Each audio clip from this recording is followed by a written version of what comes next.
Pretty much anybody that has a passion in a specific industry, who has a love and just truly a passion for marketing, you can apply that and become a strategist to help grow businesses. And it's a lot of fun.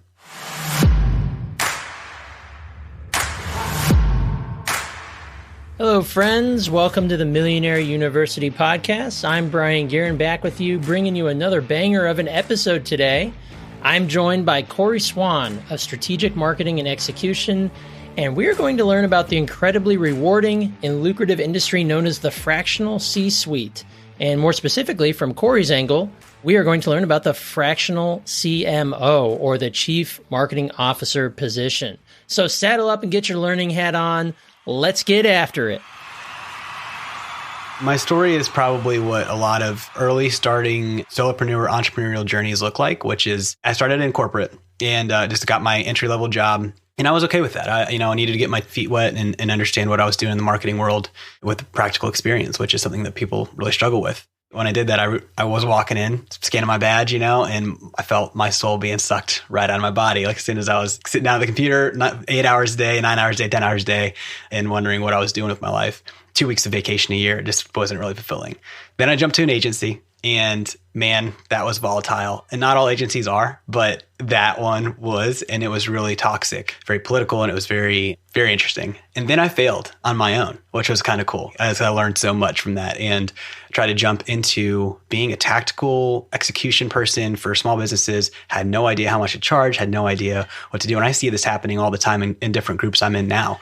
And then I jumped into a fractional CMO firm, which is what led me into this journey from a strategic space. And I learned a lot more about business that way, saw a lot of different businesses. If I was going to have a takeaway, was the insight you get from working with a lot of different businesses is what works and what doesn't, and then how to apply it to something you might be trying to build on your own. Right. So you got that agency experience. So we're talking about how Corey, being a fractional CMO out in the real world, doing big man work for these companies that I'll have you explain here in a little bit. But that agency experience, however crazy you said it was, do you feel like that was the perfect place for you to get your springboard into running your own shop? Yeah, I think it was a lot of takeaways from even from a corporate space, which I realized for me, and I'm an outgoing person, I'm an extrovert. Relationship was a lot for me, from serving a customer well, but also when I look at it again, we were way overburdened with 20 plus clients per person, managing SEO, SEM, social. That was a lot. To give everybody an equal amount was really, and people who are really organized and really run a solid operation. As a entry-level marketing person, I was not me. I was the project management side was a completely different side than the tactical work side. And that was really difficult to juggle. But also, again, from learning what you're good and what you're not at, and then where to delegate that work was really big for me too. Okay, awesome. And then did you say you worked at a CMO firm, or you started your firm? Yeah, so worked at a CMO firm, got to learn from a handful of different fractional CMOs, and it really helped catapult me into understanding, again, same thing, saw what good ones did really well, latched onto those things and really took quite a bit of notes and had a really good relationship with them. And then the things that weren't as good and the relationships that didn't work out as well from that firm with the client relationship, what to avoid. Normally, just some off the top, which was good communication, over communication versus lack of communication, execution and accountability, roles and responsibilities are the big takeaways there. We're diving into the world of fractional CMO. So for those who don't know, that's a fractional Chief Marketing Officer. So Corey, you've been doing this for a few years now. And I think when I started learning what the fractional space was, whether it's in marketing or sales or operations, there's fractional for everything. Can you give us like a high level overview of what a fractional CMO is, or what that fractional position, even if it's not just CMO, what does that look like? Introduce that to our audience. Yeah. So the fractional C-suite, right? It can be anything. It could be a chief financial officer. It can be a chief integrator or operations, operator. And that looks like what a business needs from an executive leadership level to a smaller scale business that isn't ready to pay $300,000, $400,000, $500,000 for this position that exists in a larger scale operation, but still delivering on what that provides. Normally a strategic eye on that branch, whatever it may be, whether for me it's marketing or for another operation, if it's chief financial officer, it's forecasting and it's operating the books and all of that at a fractional level. 1-2 days a week, where you're having the hands-on in the leadership meetings, and you're having them at the board meetings and delivering the reports to the high level CEO, to the owner, whatever it may be, at a fraction of the cost. That's the idea. So you get a fractional person to come in at a fraction of the time, at a fraction of the cost, still delivering what that business may need, because they're not ready for the full-time employee. Maybe they are, and it's an interim engagement, but for the most part, that's where that fractional really plays well. Well, first of all, every business needs somebody who's in charge of their marketing. Not every business has that. In fact, many don't. The smaller you get, the harder that is to find, which is understandable. It's a smaller business. There's less resources to go around. What type of industry and businesses and revenue levels are more typical for the fractional CMO? And how can that look on the lower ends for smaller businesses, maybe sub 7 figures? That's a box of chocolates right there.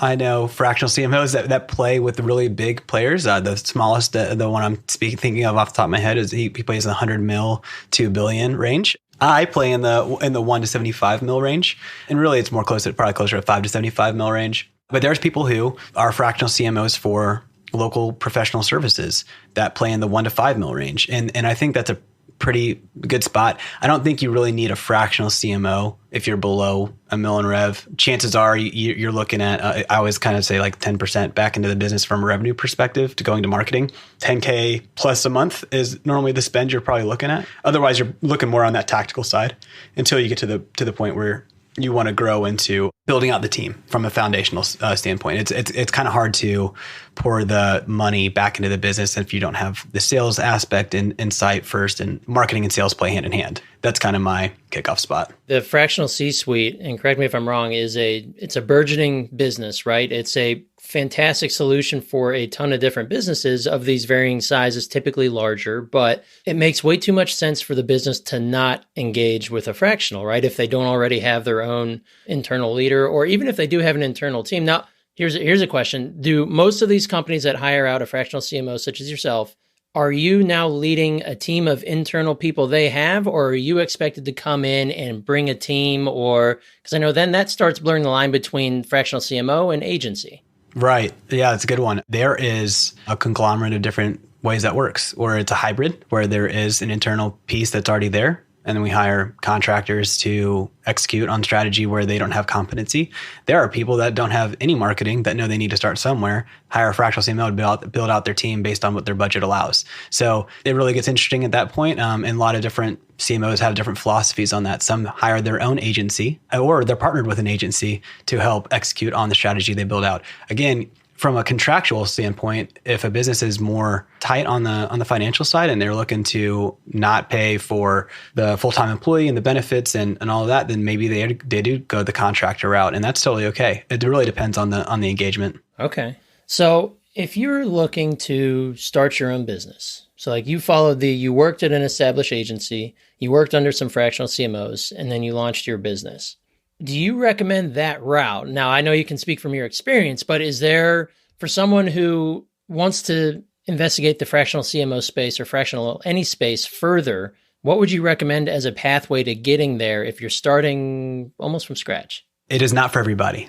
And I that is a big disclaimer that needs to be kind of called out at first. I didn't think it was me at first. It ended up kind of just coming to me. The Entrepreneurial Itch, if you've ever read The E-Myth, is a really good book to understand if you are that person or not. It started to creep in on me quite a bit. As I mentioned, I kind of already had launched and leapt and failed. And thankfully just had another good scenario and situation guide me and help me grow into the point where I was. And if you do make the leap, and you know this, Brian, as much as anybody, that you have to be committed.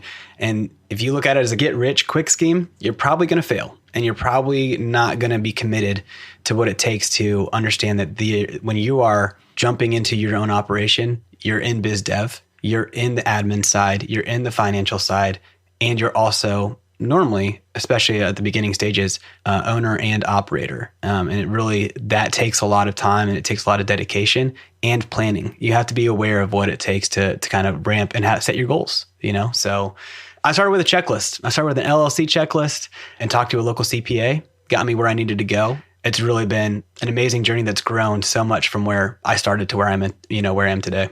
A fractional CMO, fractional anything, you are the strategic leader, right? It's high level. You're not the tactician, even though you could be. You're the one that's driving the strategy and then guiding the implementation.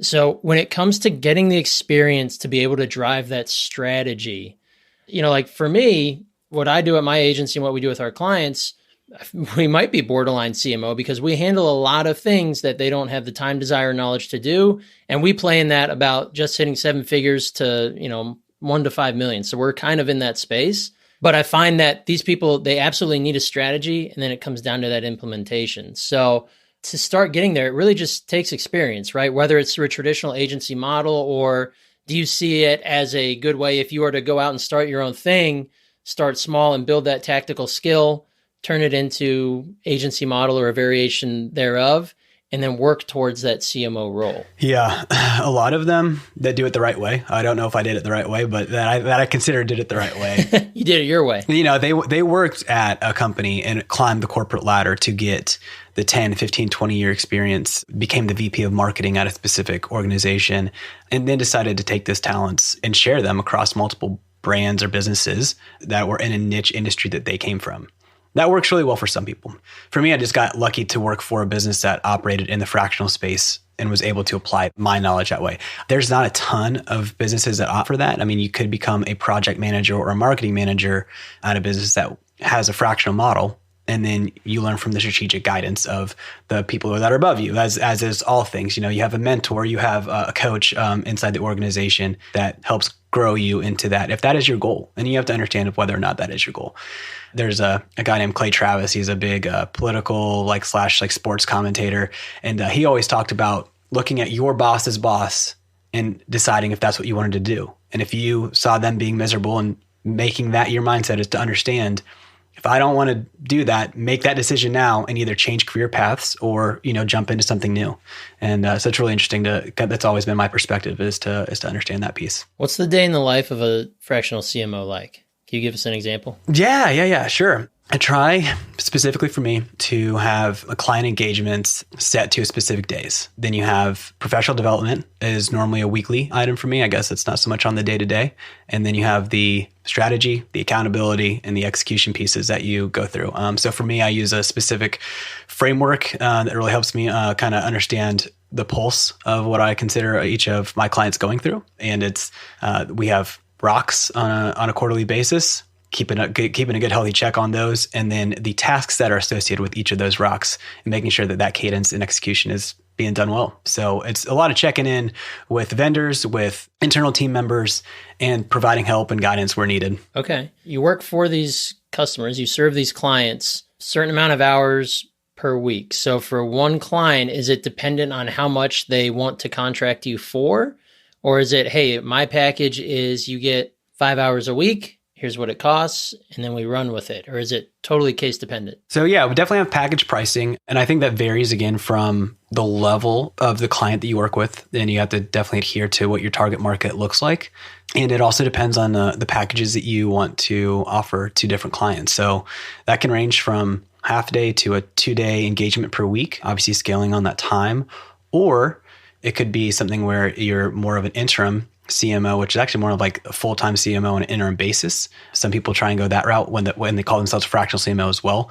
And then you do have people who, from the fractional CMO world, that again hire an agency. More or less what you said earlier, Brian. You talked about what it means to be a strategist for the execution, and they will package the work, the execution piece with their strategy and bake it all in together and work that way too. So there's a lot of different options you can do in the field. I've seen it work in all of them. I mean, the benefits are there, right? So you bring them in, you bring an expert in on a fractional basis, you get their strategy, they'll help you with the implementation. Is there ever a hang up where there is someone at that company that is responsible for that, that's like a full-time W-2? And do you now have to integrate with their team? Or is it, hey, Corey's here, we're going to play by his rules? Yeah, I mean, if you're brought in, chances are they have good skills on execution. Maybe they're really good at sending out the email marketing and doing the social media, but they do it with no direction. And that's when a lot of times when a CMO is brought to the table, because a business has an overarching view of what their business goals are. And maybe marketing isn't really hitting the mark. They're not supporting sales, which I think is normally a non-starter from a marketing perspective. Is like the first thing you have to do is make sure you're giving success to the sales team. So if there's an internal person who's a day-to-day W-2 worker, they often need to play ball or they need to find out that they're maybe not the right person in the right seat in the company. Maybe they don't belong in the company, or maybe they were just a good executionist on getting stuff done and needed to be realigned. And so if they can adhere to the strategy and play ball, so to speak, then it can be a great relationship. And it's worked out a couple times in my engagements over my experience with that happening. Okay. Now, is every engagement you have, is it long-term, or is it, hey, we're doing this, we're setting you straight for 6 months or 10 months, or how does that work? My specific strategy is a 12-month strategy with quarterly strategies each quarter, and then normally a weekly meeting on check-ins and working through that pulse. And so each year, as that engagement comes, more or less to a close, it's not so much coming to a close; it's coming to a renewal. Hey, another year, time to dive back into what our next 12 months look like. And that is normally the starting point of that conversation of ongoing. So yeah, my relationships and my engagements, they don't have to have an end date. I'm happy to hire a replacement who is full-time if a company gets to the stage that they're ready to hire a full-time employee in that role, whether it's a VP of marketing, whether it's a fractional CMO, a full-time CMO, or they're just looking for a director of marketing to carry on that torch. Chances are there's a good consultation in that world where they just need the strategy piece. They don't need the full-time pulse if they have somebody who's a little bit higher up. At what point do these companies realize that they need to hire someone full-time? What are the limitations of a fractional CMO then? Yeah, the limitations are definitely the limited basis that you get, right? The limited time that it may become apparent through asking for more time, through asking for more resources, that it's time to graduate, as they say, and play ball at the next level. And that's good.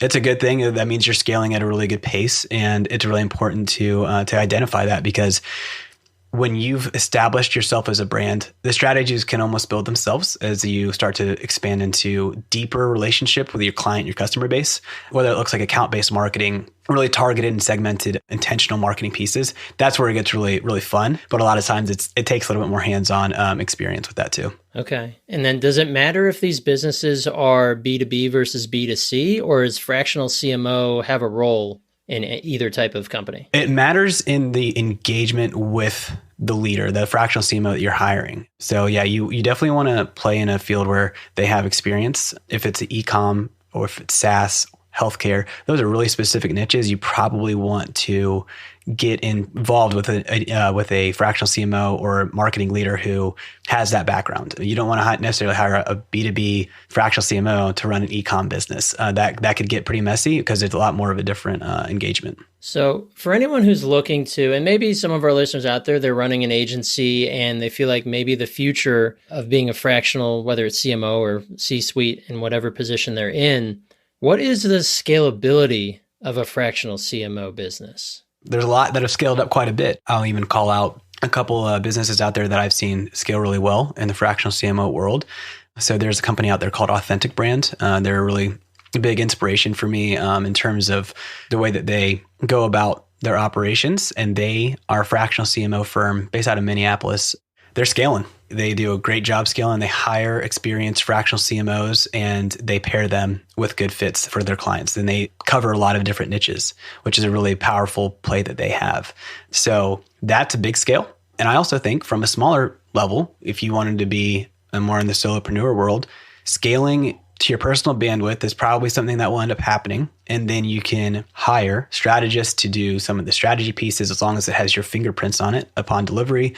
And then you're able to capture client-facing people to handle the relationship on the day-to-day side, the admin side from a, whether it's a VA, whether it's, an admin assistant in general, full-time or not, bookkeepers. Those are the things that you can kind of clear up your time with, but eventually you'll probably have to hire either more fractional CMOs on a contractual basis or scale to something like Authentic, where you have the full-blown business hiring fractional CMOs that prefer that role. So if you were to scale, and scaling using your business as an example, would scaling that for you, would that mean that you're bringing on another guy or gal who is very close to wants to be a fractional CMO, and then now Corey has two experts that are on his staff that can go support double the amount of business? Or is it more so, again, I'm thinking, I'm an agency owner, I'm thinking in the agency terms where, well, now Corey's just building a team, but they might not necessarily be the fractional CMO. Sure. No, that's right. That would be the exact model was the first one, which is hiring the directors of marketing who are ready to take the leap into the purely strategic role because the director of marketing is still very much playing the marketing manager, team leader, accountability piece, but they're not fully strategic. And that's where that jump is often led. And yeah, so that's exactly the model is hiring them on as a fractional base. They want to get the fractional experience. They don't know where to start. So starting with a solopreneur agency, model that wants to offer fractional CMO services, that's where that play comes in for sure. Okay. I mean, these businesses, they're contracting you for your brain, right? It's your knowledge and your experience that you're going to put into action to create their strategy and create their plan for implementation. So it would make sense that if they're paying for your brain, but also if you bring on another brain that's just as good, if not better than your own, then you're empowering your customers, more of them, and you're empowering a team under you as well. I love that idea. I am so fascinated by the fractional space. When you and I know a couple different fractional, whether it's CMOs or SVPs, you name it. What is the future of the fractional space in your opinion? It feels like the sky's the limit, but do you think that more businesses, even larger businesses, will start realizing that the fractional is better either out of they can get different experiences or they're not tied to one person or it's massive cost and tax savings? What do you see that as? Yeah, so I actually think that it's the other way. I think it's people are driving the movement, not so much the businesses. And the businesses have to adapt to the people movement. There has been a great resignation.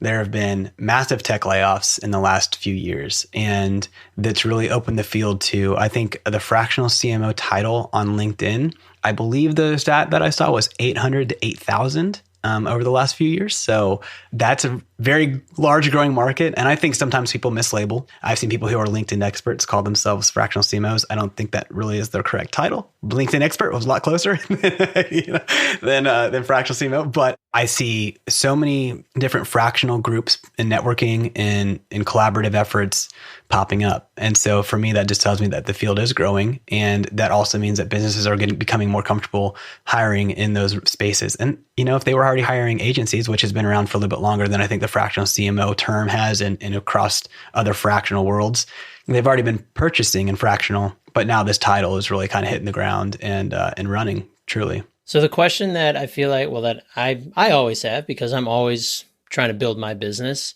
But the question I think a lot of us might have is, let's say you've achieved the point where you're starting up your own fractional CMO outfit, or you're just dipping your toe in it.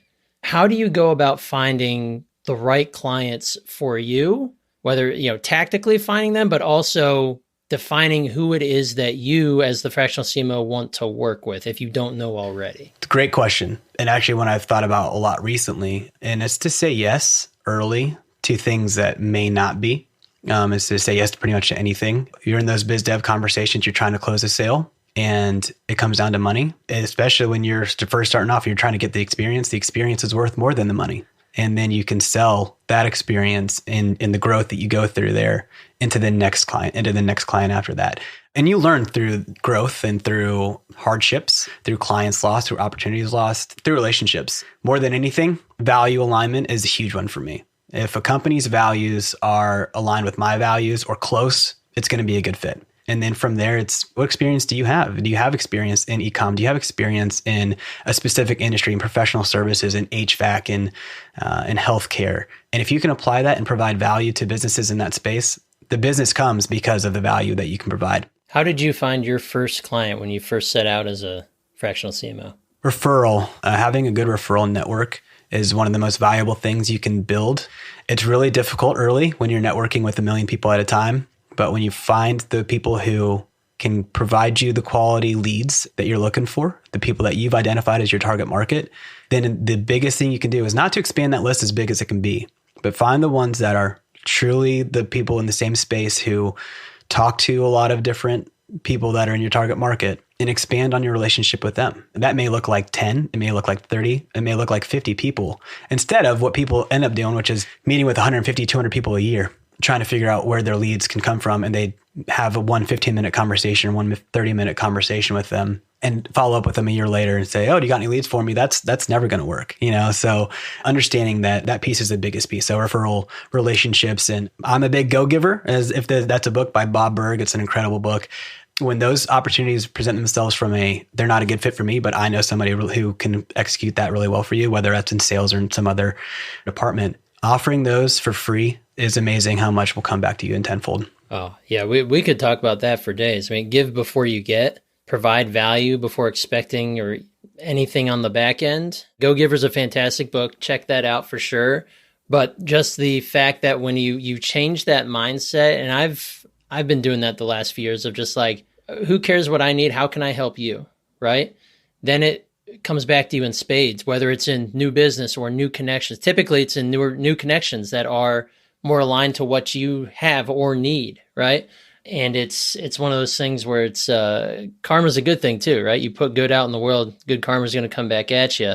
And I think that's especially true in building that business. And I can speak to that from my agency. When I started out, I had no network. I had to start from the ground up. I joined a chamber of commerce. I just started shaking hands and kissing babies, right? Like doing, getting the chance to do lunch and learns, putting yourself out there and just displaying the knowledge that you do have, even if you feel at the time, or even if it is factually true that you don't have a ton of it. You're trying to learn it. You're trying to get into the business.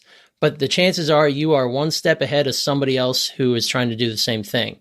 And you keep building those steps, right? So I think you had a similar journey. You and I had a similar journey there where it was just keep adding tools to that tool belt. And then over time, you start putting it to use. And then eventually you can put it to use for yourself. So I'm glad you brought that point up because I could riff for hours on that one. But when it comes to niching down, this has been a big thing for me over the last 6 or 7 years, and more particularly in the last 8 to 12 months. But to be an effective fractional CMO, is it kind of the same where niching down, riches are in the niches when you find them at the right time or they find you?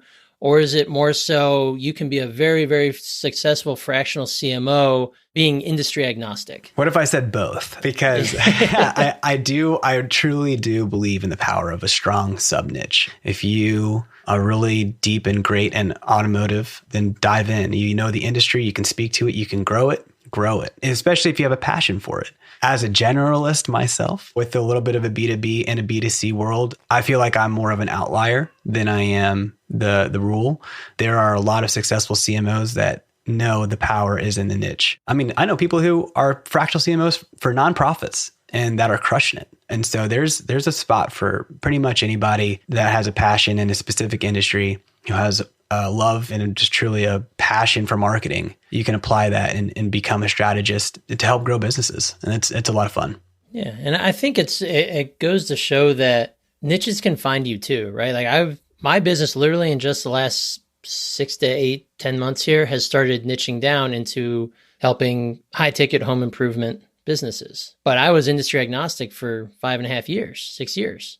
The cool thing about that is you get to learn a lot about a bunch of different industries, especially when your skills are transferable. Same as, a fractional CMO, the overarching strategies and ideation might not be that much different between a mid-level manufacturing company and an e-commerce store, right? Like the strategies and ideation might be the same, but now you're gaining experience in a bunch of different areas. And it could be very well that you end up getting hit up by a ton of e-com customers, or, you found a breakthrough that, a really strong strategy that dominates in this market.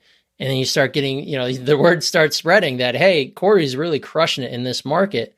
It kind of can find you. So it's one of those things where when I first started out, I was told you got to niche down. Like you just got to do it. You got to get it. That's where the money is. You got to do it. I tried that. I flopped horribly and I opened it up. I'm just like, look, I've got skills. I'll be the yes man for a little bit, even though a lot of competing education says don't be a yes man. But I'm like you, Corey. I said yes to everything I could so that I could get the experience. I was definitely not charging enough. I probably could have charged more, but it didn't matter at the time because I needed that experience to gather more and more proof that my skills exist, that they work, and that we can market it. So I think that I love the fact that you're a fractional CMO that is in the generalist space because there's a ton that can be done there, right? There's a lot of green in that pool that can be made. Yeah, it's really funny. You really hit the nail on the head there. I'm seeing a niche trying to pull, and that's a good thing. And it's something I'll probably latch into for sure. And from a generalist perspective, you can, it happened to you. You can identify what you have a passion for through being open to different engagements in different places, and then being like, man, I really am good at this. And then you niche down. To your point, that's a great way to do it. And I love the way, and guess what? the money comes. Like when you say yes to everything at a lower price point than what you had in your mind, staying busy to not the overabundance of busyness, but being busy because you're saying yes to things that are in your growth wheelhouse will eventually propel you to a place where you can raise your costs, raise your value that you provide, and then the money comes. Right. It's the same of giving before getting, right? You give and the money will come. So I think that's so true, especially in the marketing space, whether you're in agency or in the fractional space, is you kind of have to prove your mettle and then let what come will come, let it happen. So, well, awesome, Corey. I want to respect your time here. Start laying in the plane. What advice would you have for anybody who's listening today, whether they just heard about fractional CMO for the first time today, or maybe it was something that's been on their mind? What is the very first step that they should take if this is the journey that they want to embark on? If you're going to take the entrepreneurial journey, get involved with the business accelerators around you, find a mentor, find a coach. I was hesitant to pay for coaching, and it was one of the best investments I've ever made. And mentors are normally free. So if you really have the no bandwidth for the cash, build that relationship through a local business owner who's done it, and learn and ask and buy them lunch, buy them coffee, and sit down and talk to people who are already doing it. You may learn that just being an entrepreneur is not for you, and that's okay. But if you have the itch, go talk to people who have already done it and see if you have the gall to follow through. I love that. And I can relate to that as well. It took me a very long time to invest in coaching, and it has made a world of difference in just about 12 months here. So love that advice. And I'll even expand on that. Here we are in this age of digital opportunity. There are varying levels of self-taught people who are out there being successful. There are courses you can take through Udemy, through Kajabi. There are people out there who have laid the blueprint. So feel free to go pick up a done for you course, go at your pace. It's probably a better investment than college, so you're getting some practical work there, so that's kind of where I'm at. Well, and it all harkens back to if you can develop a technical skill. I worked in the trades for a little bit. I was doing landscaping stuff and I was like, cool, I can work with my hands. It's great, but I don't know if I love it. I love having an amazing yard, one of them. I don't love having to service 85 of them, but it became time to find a technical skill, and an online technical skill, they're in abundance. This is the information age. So like Corey said, seeking out, there's a ton of free information. There's also a ton of paid information, but being able to develop one technical skill in marketing is invaluable because there's a ton of different avenues that you can do, whether it's learning how to do Google ads, Facebook ads, SEO, website design, web building, development, coding. There's so many things that go into marketing that can lead you to, whether it's an agency or the fractional CMO space, that if you have that skill, you yourself become marketable. So I love that advice. Well said. Yeah. Awesome. All right. Well, Corey, thanks so much for joining us, man. I really appreciate it. How can our fans and listeners find you out on the interwebs if they'd like to reach out and say what's up? Yeah, connect with me on LinkedIn. I'm pretty active there, Corey J. Swann. And then my business is strategic marketing and execution, stxmkt.com. You can get an insight into what the fractional CMO world looks like from my site. And then I've also got some fun resources if anybody ever needs any. All right. Love it, dude. You're a rock star. Thanks again. And we will catch you on the next episode. Hey, appreciate you, Brian. All right. Thanks, brother. All righty. Let's hear it for Corey Swann. Thank you to him for educating us on the fractional CMO space. Whether you knew about it before or you just learned about it today, I learned a ton about it. I sure hope that you did as well. It looks like an awesome type of career path and trajectory for anyone who wants to start and grow their own business, particularly in the marketing space. So thank you all for joining us today. If you are feeling up to it, reach out to us on LinkedIn. Check us out, Millionaire University. We're looking to build our connections there to connect with more folks like you. And if you're feeling generous, maybe drop us a little 5-star review if you like this episode or any of the other ones that we put out there, whether it's your Apple podcast player, Spotify, or wherever you get your podcasts. We would really appreciate a nice 5-star review, and we would thank you for it. So that being said, we're going to see you on the next episode of the Millionaire University podcast. Keep it real, folks.